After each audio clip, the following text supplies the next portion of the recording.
Have you ever felt completely lost as an artist, unsure of your style or if you even have one? As a creative person, you probably have struggled with this all too common dilemma.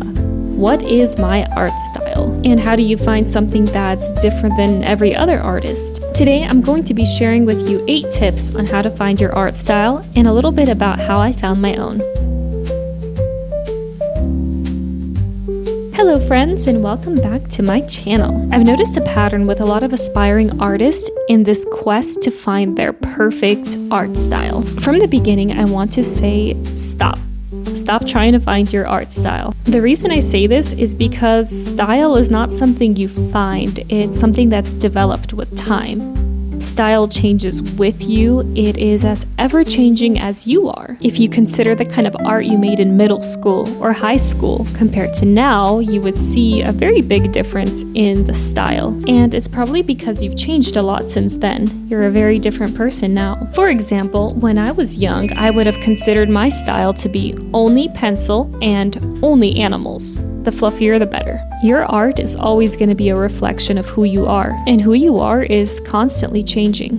One of the biggest mistakes I made when I took my art professionally was I would copy other artists. I'd follow these accounts on Instagram that were very successful, and they painted styles that I wasn't necessarily in love with, but it sold, so I figured that's what I would have to do. That is, if I wanted to make any kind of living. I felt like I made a lot of generic art that had no meaning to me and in turn had no meaning to anyone else. It had no heart in it.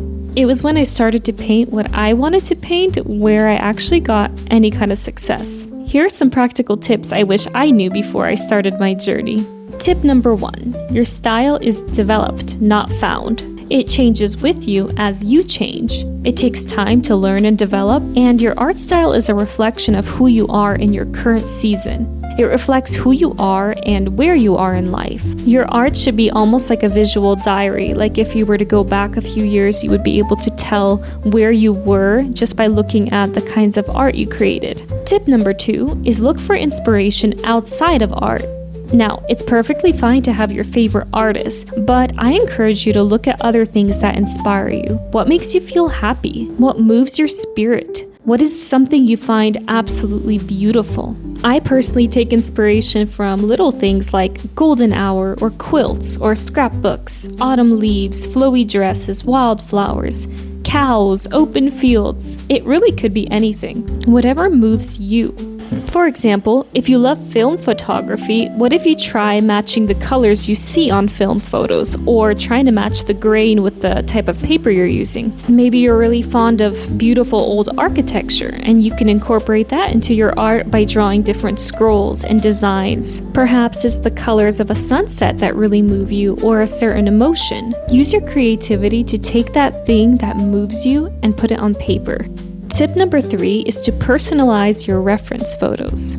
Sometimes I'll find a photo of like a mom and a baby and the composition is just breathtaking. But I'll change some things to match what I envision. For example, I'll paint a long white dress instead of the red one she was wearing. Or I'll change the scenery to be a field of wildflowers instead of indoors. Oftentimes I even change the face to look like somebody I might know. So take the things you absolutely love and put that into the image. For example, if you're painting a cat, and on the reference picture the cat is black, you can turn it into an orange cat, and then you can put the orange cat on a gingham pillow sitting in the sunlight. It's really fun what you can do when you put your own creative twist on things. Tip number 4 is put your feelings on paper, and I don't mean journaling. Whatever you're going through or a lesson you're learning, turn that into an art piece. The neat thing about a diary is that if somebody reads it, whether on a good day or a bad day, they'll know it's you writing. You have a specific way of writing. And it's the same thing with your art. Whether it's a good day or a bad day, you still have your touch. The most striking and beautiful art is often the art that has the most emotion put into it. Tip number 5 is practice often. Cultivating your style is definitely a journey, and the more miles you put in, the faster you get to your destination. Tip number 6 is pursue beauty.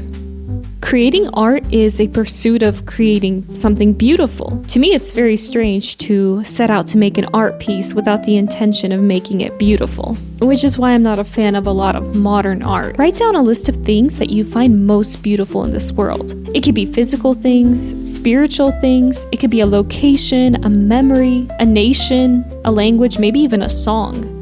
I personally find motherhood, femininity, warmth, nostalgia, childhood, animals. I find all those things to be incredibly beautiful, and I never get tired of them. So naturally, they all kind of end up being in my artwork. We're all drawn to different things, and there's a lot of beautiful things out there. But what kind of beautiful things are on your list? Tip number 7 is find your medium. Or I should say your main medium. This tip does have a lot of flexibility, but if you have a medium that you stick to, it will set your art apart very strongly. The look of pastels is very different than the look of oil paints or watercolor paints. Sometimes I find that if you stick to one medium for a while, you can really master it and make it your own. I notice when we hop onto too many different kinds of mediums, we can kind of lose our style. At least that's what I found with myself. I used to paint a lot of oil paintings, and the process for oil painting is completely different than the process for my watercolor paintings. I was more drawn to watercolor, it was a little easier for me, and I enjoyed all the fine details and the technique for it, so I kind of stuck with that. I can't really go back to graphite drawings anymore, they just look so colorless, and I really love color. So I encourage you to find a medium that you really enjoy. Stick with it long enough though to really master it. And then you can see from there if you want to try something different. And you can still have your style with different kinds of mediums. It's just a little bit easier when you find a specific medium to work with. I still do some paintings with oils and acrylics, and it still looks like my work, mostly because I figured out what kind of colors I like, and the way I draw has a specific look to it. But that does take time to learn, and it's easier to learn when you stick to one medium instead of restarting and relearning different techniques over and over again. And my final tip, master the fundamentals.